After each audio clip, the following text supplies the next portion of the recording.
Hi, and welcome along to the Don Robbie channel. We are here today because we wanted to debate the big story, which of course is the European Super League.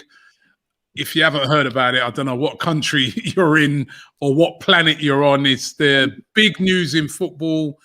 And what I thought I'd do is I'd get some fans of various different clubs to discuss this. Let's first introduce, we've got Alex from the COP TV, Liverpool channel. People? We've got Nicky. I'm good at, well, sort of. I've got Nicky from West Ham Fan TV. How you doing, Nick? I'm good, man. I'm good. Of course, we've got Turkish from AFTV. Turkish, we've been chatting about this all day long. Good to have you on. No worries, Rob. Come on. And we've got Flex from the United Stand, Manchester United channel. And of course, three of the guys that are here are, representing teams that will be involved in this tournament when it starts. You know, there are three members of the Big Six, as we're being called. I'm not too sure how we get in there. How did Tottenham get in there right now as well, by the way? But that's another issue. But guys, seriously, and I'm going to start with you, Alex. What are your thoughts on this? Just to refresh people's memories on this, or in case you don't know exactly what it's about. This ESL European Super League, basically 6 clubs in the Premier League, which are Arsenal, Manchester United, Liverpool, Manchester City, Chelsea, and Tottenham Hotspur have all decided to break away from UEFA, from the Champions League, and join this Super League. The plan is to have 20 clubs. They'll play a tournament. There'll be 2 sides of it. They'll play against each other, and it will boil down to a playoff game, and then you get the final, and the winner of the final wins the big prize. It will replace the Champions League. Basically, these clubs are breaking away from the Champions League. Some of the other teams that are involved in it are over in Spain: Barcelona, Atletico Madrid, Real Madrid. In Italy, Juventus, AC Milan, Inter Milan are in it. PSG have not come into it yet, nor have Bayern Munich, but they're saying that other teams will be joining it as well. And the big thing about this league is that there'll be no relegation, right? And there'll be no having to get into the top 4 for these teams to get into this competition. They will automatically be in the competition year in, year out. Alex, representing Liverpool as a team that won the league last year, won the Champions League the year before. What are your immediate thoughts on this idea? It's an absolute disgrace. It genuinely feels like someone's died today. I feel like I've been in mourning, and it feels like this is the end of football, as everyone on this stream and everyone in the comments knows it. To have the game that not only did we invent, but we kind of built up to this stage, and then these foreign owners come in and essentially just take all the tradition, all the history, all the stories, all the local community people, and replace it with money. Essentially, what's happening here is total corruption behind the scenes, which is somehow, without the fans being acknowledged at any part along the process, has resulted in this. Now, I mean, I'm hearing stuff like Liverpool are never going to play in the Champions League again. We're not even going to be in the Premier League next season. Who knows who's going to sue who? There's going to be massive drama and outroar from this, as you've seen already. The reason PSG aren't in it is because their owner owns the Champions League broadcasting rights for PSG. So his hands are tied. Man City, to be honest, I think Manchester United, Arsenal and Liverpool, and I agree with Gary Neville when he said, those 3 teams there are the biggest teams in England, and they should have the most shame and guilt about this, because we're out here and have been, and West Ham, to be fair as well, have been out here for decades upon decades, generations upon generations, building tradition, building history, success, and it's all just been ripped apart. I mean, to not ever play in the Champions League and or have a chance to lift that trophy again, I still can't get my head around it. And genuinely, bro, it feels like we're mourning a death today, and football will, if this does go ahead the way it's planned to, will never be the same again, ever. Let me go to you. I'm going to come to you, Nicky, right? But I want to go to also to Flex. Again, Manchester United, huge club, as we know, one of the biggest clubs in the world, football, Champions League winners, Premier League winners. What's your feelings about, Manchester United taking part in this competition? It's tough to take because on one side you're really shocked and the outrage kind of hits you, but then when you look at this, you're not shocked. You're not shocked. You're shocked that of the audacity for it to actually all happen unanimously. And like I've likened it to kind of, I don't know if you lot watch Line of Duty, but this is an OCG. What's going on here? Like, this is an organized crime group. They've sat there, conspired. They've said, everyone get your statements ready. I remember you said, Robbie, actually, you said it's a cartel. That's what it is. It is that. It's an OCG because they've sat there, colluded with each other, come up with the mega plan, said no one press send on the social media post until we say.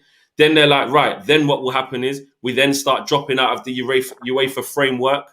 Then what will happen is the fans are all going to get mad. No one say anything. Then we come with the next proposal. They're already kind of getting their lawsuits kind of ready in defense so that they can't be prosecuted, if you get what I'm saying. They've instructed their lawyers to do that. This is a pre-planned thing.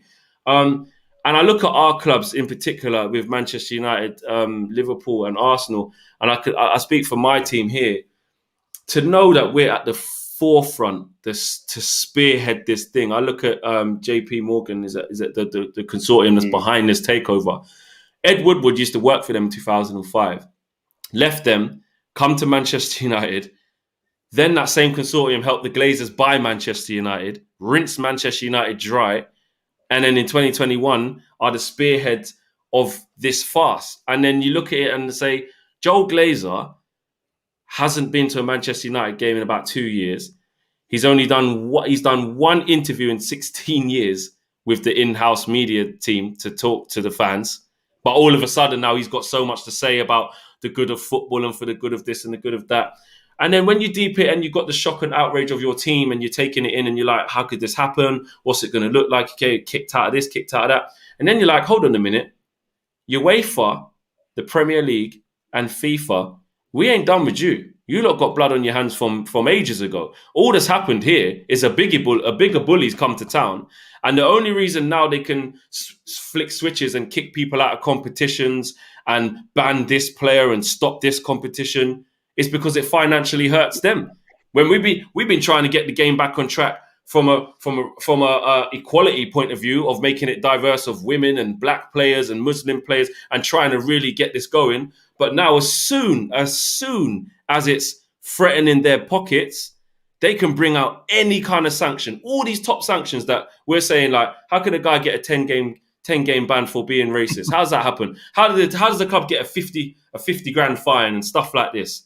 When you get more for putting a betting sponsor on your shirt that you're not supposed to and all this kind of stuff.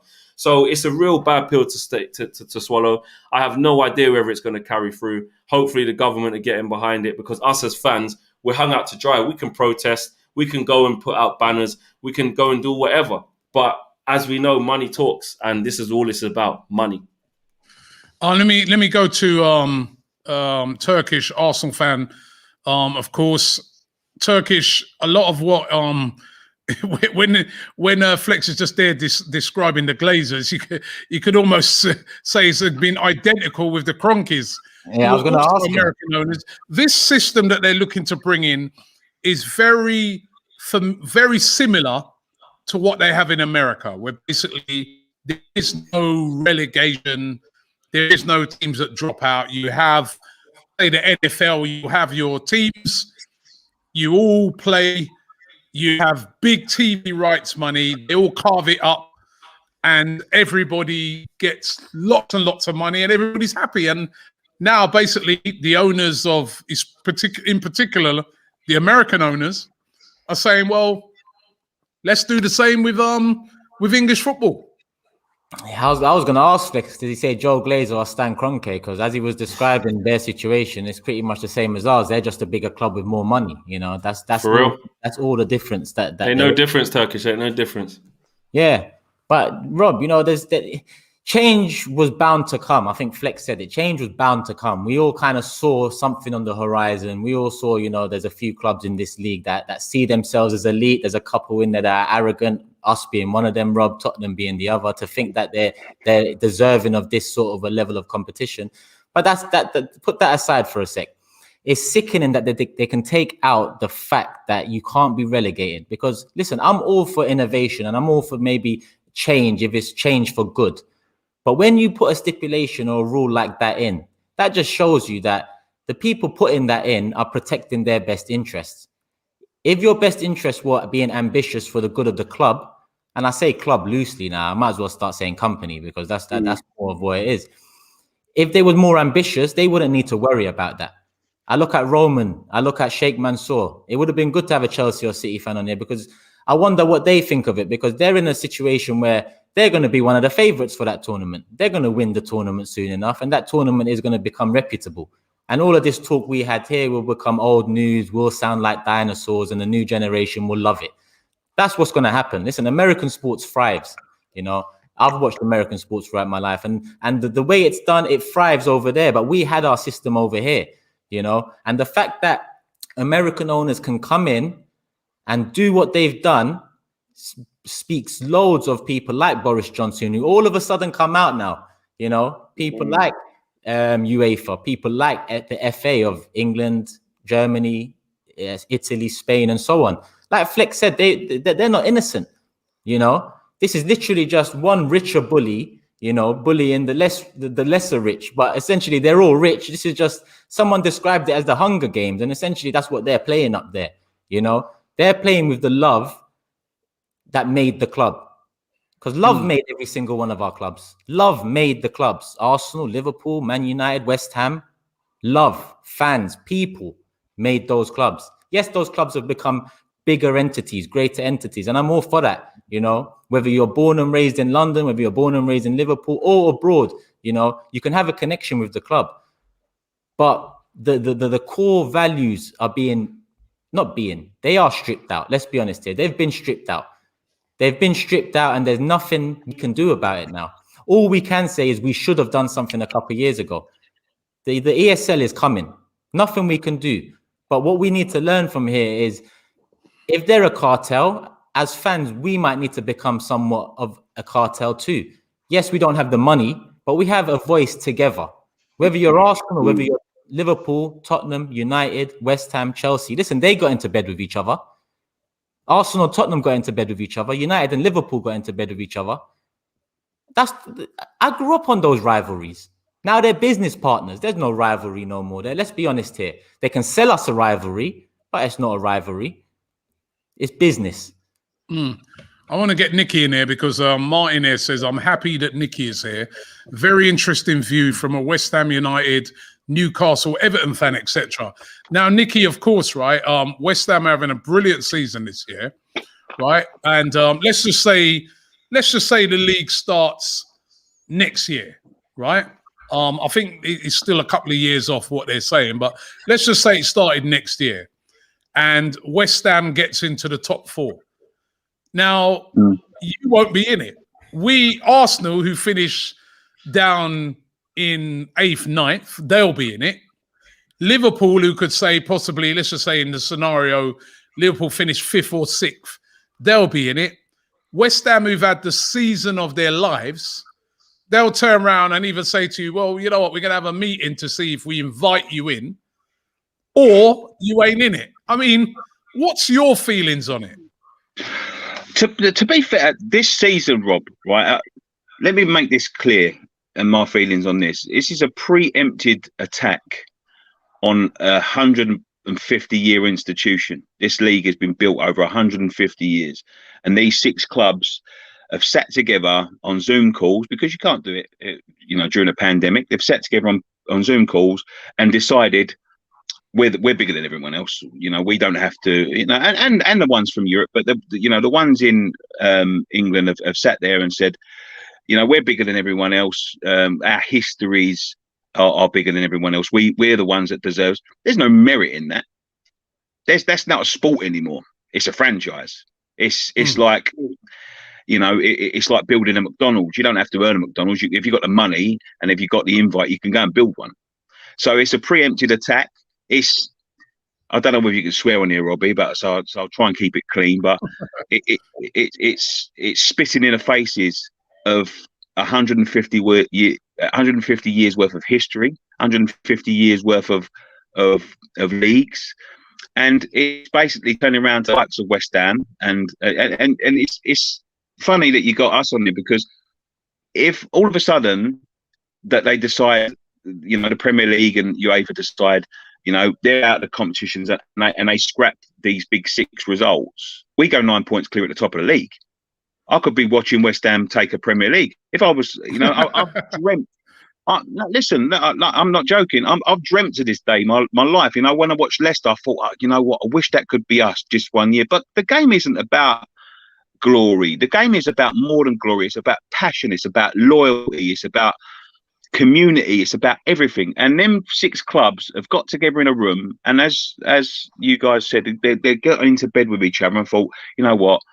You know, what are Tottenham doing there? They haven't won a league title since 1961. What are they doing there? It's money, bro. Money. Barely started scraping in the Champions League over the last sort of 5-6 years. Like, what gives them the right to become this superpower? And if I was West Ham, if they handed us that title, and I've said this on my channel, I'd refuse to play that game against Chelsea next week. It's pointless. Absolutely pointless. We've worked so hard all season, and all of a sudden these 6 have just decided to come along and decide. And you know what? It's hard because some of my best friends, I've got Tottenham friends, I've got you, obviously, Arsenal friends, Man United friends, and all that, and they are stuck between a rock and a hard place. Because what do? You know, that is your club, and that is, I think that is more of an insult to anybody. Is the fact that they've who gives a shit what they're basically going to uproot your, like, do you not think that Barcelona, Manchester United in 2-3 years down the line on this European Super League flex, do you not think that they're going to be going over to Miami to play that? 100%. Listen, them kind of games there are going to be in like Saudi Arabia and things like that. You've seen it kind of with the boxing, with the pay-per-view and things like that. It's the same principle. The NFL already doing it. They've got games at Tottenham Stadium, Wembley Stadium, league games, normal domestic games played thousands of miles away. So it's going to happen, Nick. You're right. Yeah, absolutely. I mean, I was saying it to Turkish earlier. You can imagine, like, say, for instance, the owner of Arsenal, Stan Kroenke's just built a brand new stadium for the LA Rams worth $5 billion. You can imagine the North London derby being played there. You can imagine the owners of Liverpool, you know, playing Boston, the Merseyside derby in Boston. You can imagine the Glazers saying, let's bring Man United and do the Manchester derby down in Tampa. The owners of City might bring the second part of the Manchester derby that might be played over in Qatar, right? You know what I mean? This is where that's the next stage of it. It's all about money. How much money can we make? And you know, I think it was you, Flex, who made the point that UEFA, who are now coming out and saying all these things, they've also just been chasing the money over the years as well. 100%. And it's only that now they're not going to get a slice. Robbie, they've just preempted their plans for a reform of the Champions League, which is basically the same thing but on a smaller scale. And they're just look, as I said before, the Premier League, UEFA, you know, FIFA, all of these entities have created these monsters. They've created them. They're the ones that have chuck the money into this thing. They're the ones that have created this bubble. They're the ones that wanted to attract the billionaires and attract the worldwide audience and all that. They're just going to be annoyed that they're not going to get a piece of the pie because you know, the Frankenstein monsters that they've created in these clubs have turned up and got up and you know, like the old horror film, have turned on their owner and thought, fuck it, we don't need you anymore. We're just going to do it on our own because we're, you know, and they've just decided. That just pisses. I mean, every fan I have not met, you know, 99.9% of fans that I've met or spoken to over the last day think it's a bad idea. 100% of ex-players, current players are not going to say anything at the moment, but 100% of ex-players said, this is awful, this is the worst thing. They don't give a shit. They don't care. As you said, they've already gone and got like court orders and lawyers and stuff ready to sort of like fight these things and all that. And at the end of the day, look, they haven't done anything illegal, but like I've got no respect for the likes of UEFA or the Premier League now starting to go, oh look, fight for it. Even Sky up to a certain extent. You know, Gary Neville, Gary Neville, Keano, Mika Richards, they all spoke with passion, but it's their employer that started the fucking ball on these beasts and making these monsters. And you know, what do they expect us to do as fans of lower clubs? Like we've defied the odds this season. We shouldn't be where we are. We ain't, you know, but we've earned that on merit this season. Exactly. So what do they merit? Let the likes of Arsenal and Tottenham and Chelsea, like we're above them at the moment, all them clubs. Liverpool, what do they expect us to do? Let them sod off to a league where we're not invited to, take all of this money, take all of this sort of power, then come back and play us. What chance would we have? Even if we defied the odds, there is no way any of the then that affects your clubs, because the big players don't want to be playing for West Ham if they can't get into these European competitions. Gives them it monopolizes the market, and they're spat in the face. And like, you know, the game is so far. I watched the game the other day, and you're talking within my lifetime, 20 years ago, and Ian Wright scored a goal against Derby, and it was like coming towards the end of the season. He played for one season. He's obviously a big Arsenal legend. Man was running around like he'd scored a goal in a World Cup final because he was so happy just to score goals. And that is, everything is gone.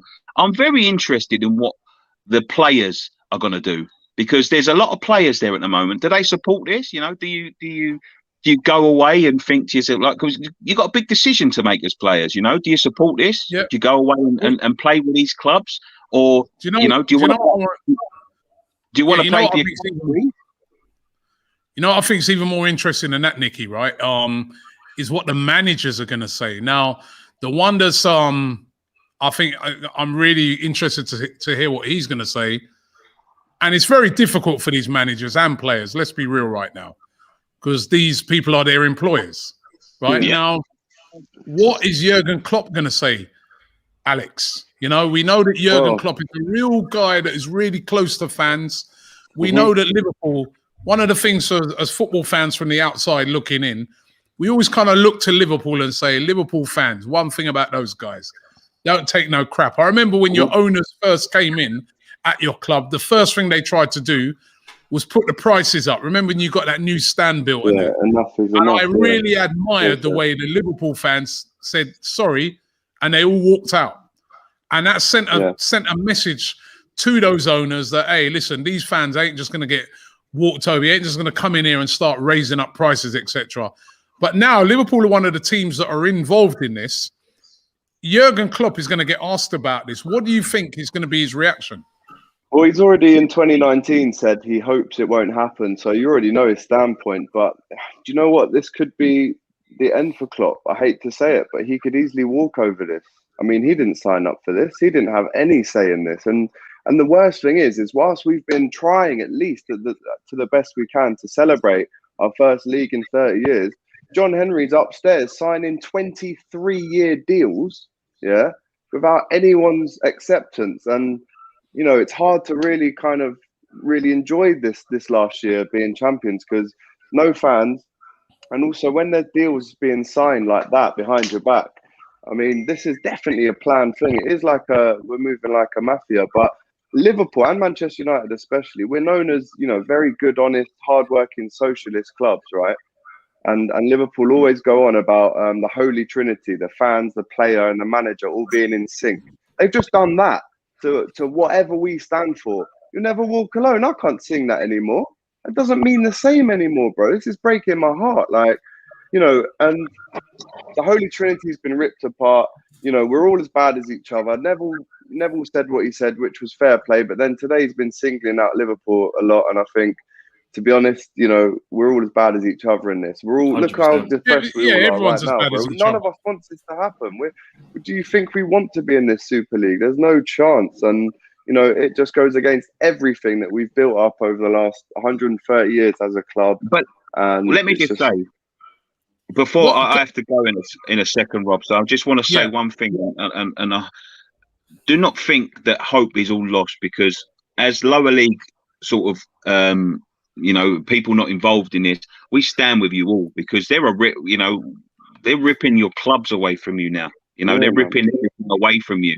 So everyone stands there, and there is one way. There's only one thing that separates Manchester United or Manchester City from the team over the local park, and that is monetization. They can't do anything without money. They've got no fans. They've got no money. They don't want. You've got to. I think the natural progression now, if it goes ahead, is to fight the sponsors, because there's no sponsor in the world, any brand in the world, whether it be JP Morgan, whether it be Coca-Cola, whether it be Budweiser, any one of them, they're going to be looking at them to provide the money. That's who they're going to be looking at to provide the money. You need to sort of make it known to the sponsors and abandon them sponsors, because as soon as people don't buy their products for paying that sort of money, they're going, oh, it's not worth it. And then that the whole thing dies. That is the only thing that you know, it fuels these clubs, and it's the only thing. Without fans, the only way they're getting their money is TV. So if Sky take the right, I mean, Sky are sitting there blabbing their mouths off last night about how disgraceful it is. Well, they're bidding for it next season. They'll be bidding. Sky are bidding for it. Next year. Exactly. That's what I'm saying. Don't buy the Sky TV. Don't buy the Budweisers. Don't buy the McDonald's, or whoever sponsors these things these days. And eventually they'll go, oh, it's not worth it. It's not worth pumping all that money into it. And that's the only way to choke them out. But the thing is about it, Nicky. The thing is about it, Nicky. You know how this thing runs already. We'll say all this. Our team will go on a great run, maybe, and then all of a sudden, all of that is forgotten. You know what I mean? I remember. I mean, you know. Sorry, Turkish. I want to ask Nicky something, because he's the only fan of a club here that's not involved in the you know, European Super League and whatnot. Nicky, let's just say more details come out, because I believe some of the plan is that teams like West Ham and Leicester and Everton and all that will get more money off the back end of a European Super League. And there's the chance of a 5-team relegation, which means there might be a chance of a second-tier European Super League, where then other teams, again, like West Ham, might have the chance to. Does that in any way, shape or form change your perception of it? No, it's not my money. But it's not my money. It's going into David Sullivan's pocket. I couldn't think of anyone worse who I'd want to have money. Fair enough. Yeah, fair enough. That's the thing. We've all had our problems with owners here. This is it. Yeah, of course, and this is the thing. Like, it's not my money. Why should we allow these 6 clubs to go away? They're basically turning around and saying to us, "You're not invited." Basically, yeah, you can go and play in that second tier down there with them guys and all of that sort of thing. We don't want to do it. Do you know what? I checked everyone out today. We got top 4. I'd relish a European campaign with Lazio and Bayern Munich and all of that sort of stuff. I see that, you know, there's no, what's there, 13 teams now. I think Schalke become one of them, didn't they? Which really surprised me, because I didn't think Germany would touch this with a barge pole, if I'm honest. But Schalke have become one apparently. So there's 13 teams now.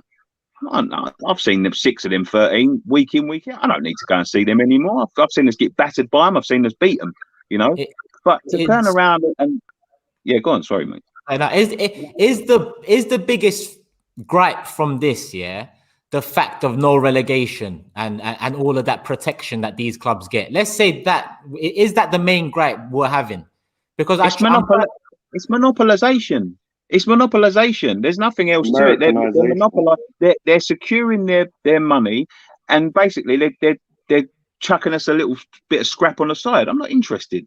You do this through merit. That's what competition is. Once you take that competition away, once there's no threat of relegation, once Arsenal could turn up to the Premier League in a relegation fight, there's still really going to be relegation into the Premier League if they allow them back into there. They've got a big game against, say, Real Madrid in midweek on Wednesday night to see who gets into this playoffs and that. They could go and send out a load of kids in a fucking relegation scrap that could relegate or promote someone. Exactly. They can't be doing that. It just makes a mockery of the whole. When there's no competition, it's just a franchise. It's nothing. There's nothing to it, and it's just basically you're looking at for Arsenal, for Manchester United, you're looking at 38 friendlies before they go off and piss off and play their 10 games in the Europe Super League or whatever. Like we're not here to make up your numbers. We want to. If we're going to make up the numbers and we're going to play them, we have this season, like the likes of Leicester have, like the likes of Everton and people like that. We want to be able to compete because that's the dream for us. The dream isn't to play Manchester United or Arsenal or Chelsea or Real Madrid. It's to earn the place to fight. Yeah, so it's about what this does. I look on it and I say what this does is it kills aspirations, right? At the start of the season, every one of us in the Premier League, for instance, and that included Sheffield United, everybody aspired to either win the Premier League or go as high up the Premier League as possible, possibly get in the top 4. That's our aspirations. Now, those aspirations are dead because that whatever happens, Arsenal, Liverpool, Man United are going to be in the Super League next season. West Ham won't be. No matter what about Leicester? Look how well they've done over the past few seasons. Just shits on them. Absolutely shits on them. Basically, what we're saying is we don't want any stories like what Leicester have done. Leicester have done everything properly. They didn't get. I know they got a wealthy owner, but they got an owner who cared about their football club.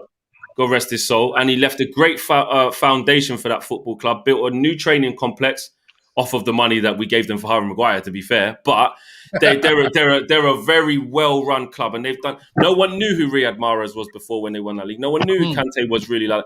They done things the right way to try and infiltrate the Big Six.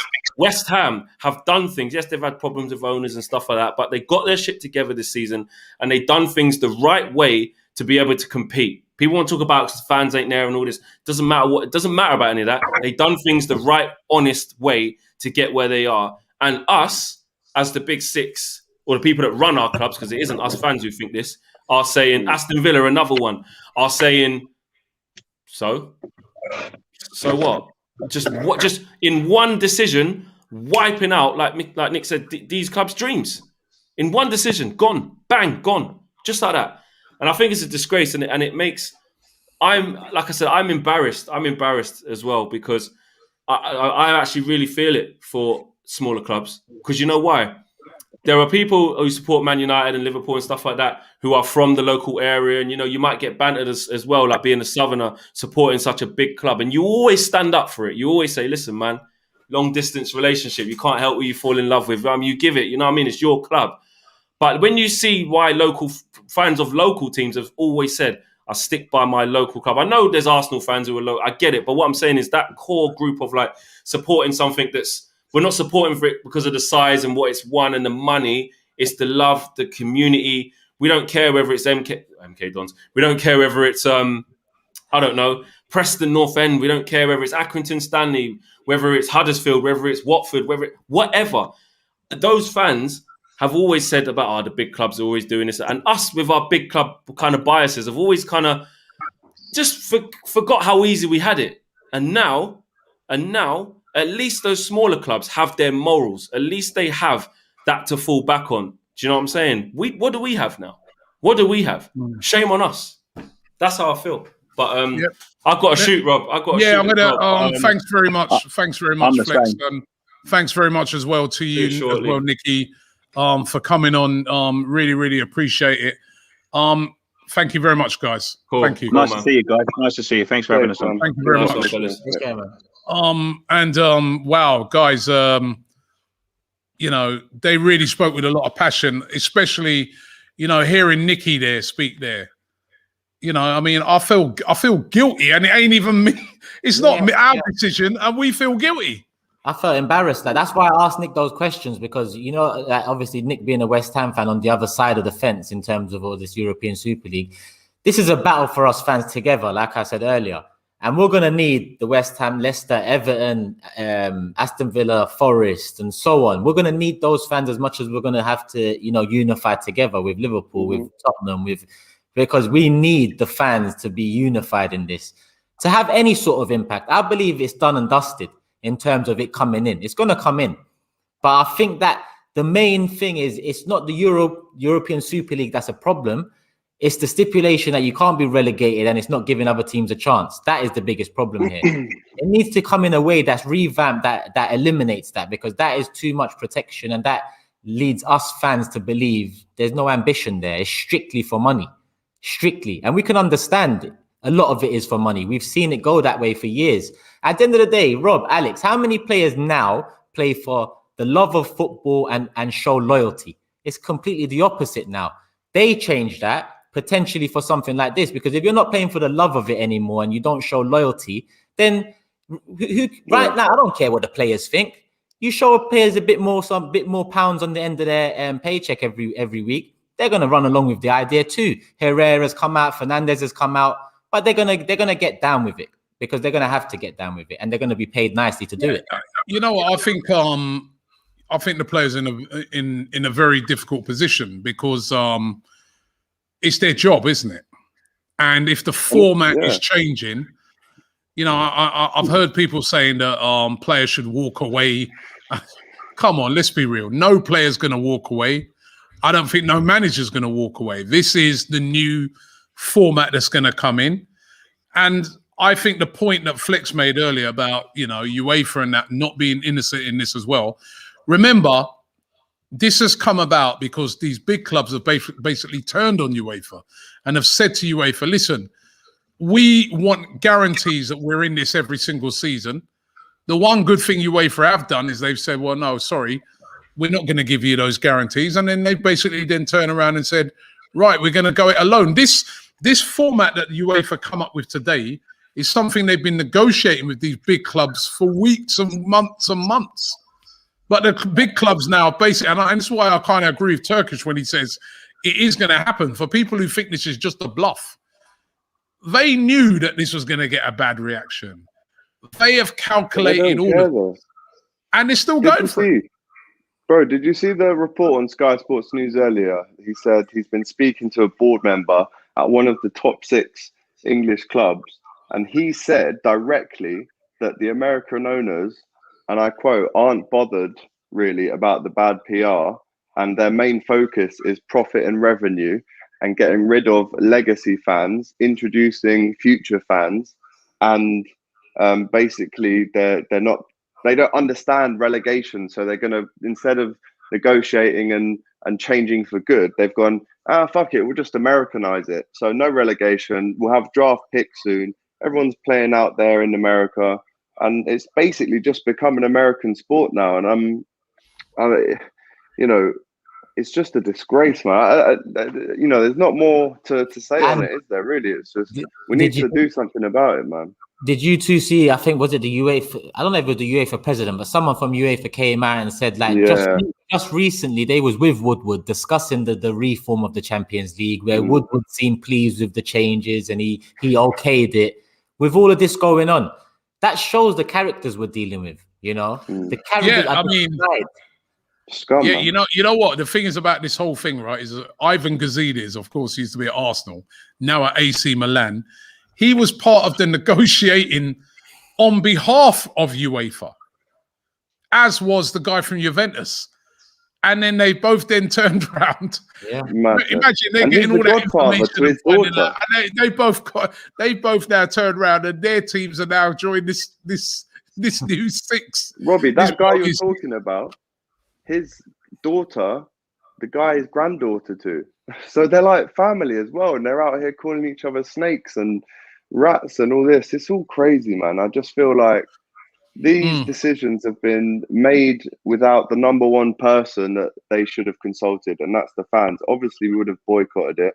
But listen, I reckon if there is enough momentum and there is enough, I don't know the ways then we can apply pressure against these formats. Yeah, I was going to ask you that. That was going to be my next question, Alex. What do we do? I mean, players can't walk off realistically. They're They're just the pawns in this horrible, evil chess game that's happening. Their hands are tied. The managers don't want to lose their jobs. Someone like Klopp could easily say, I didn't sign up for this. I'm gone. Well done. You've just ruined it for yourself. You've cut off your nose to spite your own face, all because you want more money and you want to Americanize the sport. Realistically, the fans cannot turn up, which is obviously a good one. Sponsors cannot back it. Big names can come out and speak. Ander Herrera's spoken today. I don't know, like it's all money. So if you just withdraw back all the money, then it can't happen, surely. That's what they're trying to achieve. And they're dingling this carrot, you know, saying, oh, you get 10 billion in the first season, or it's just sickening. That is the driving motivator for a deal, and it's not the fans, which is the number one person in all of this. I mean, Liverpool fans have been putting signs on the Kop to show their discontent. You know, it says built by Shanks, destroyed by Yanks. And this is actually the first time today I can actually say, I was always very much, I wouldn't say FSG out, because you look at the success that they've had and you kind of take a back seat and you know, they're trying to save money. I hear that. But today, after hearing this, bro, I'm firmly FSG out, Kroenke out, Glazers out, Mansour out. Because all of our fans from these top 6 clubs, people must think we're happy about this, that we've joined some elite club. It's not the case at all. We want the games where we're playing at Yeovil away in the FA Cup and they get in a £2 million gate and they can employ another dinner lady and they can bring the community spirit back together. That is gone now. It's gone, bro. And it's a disgrace.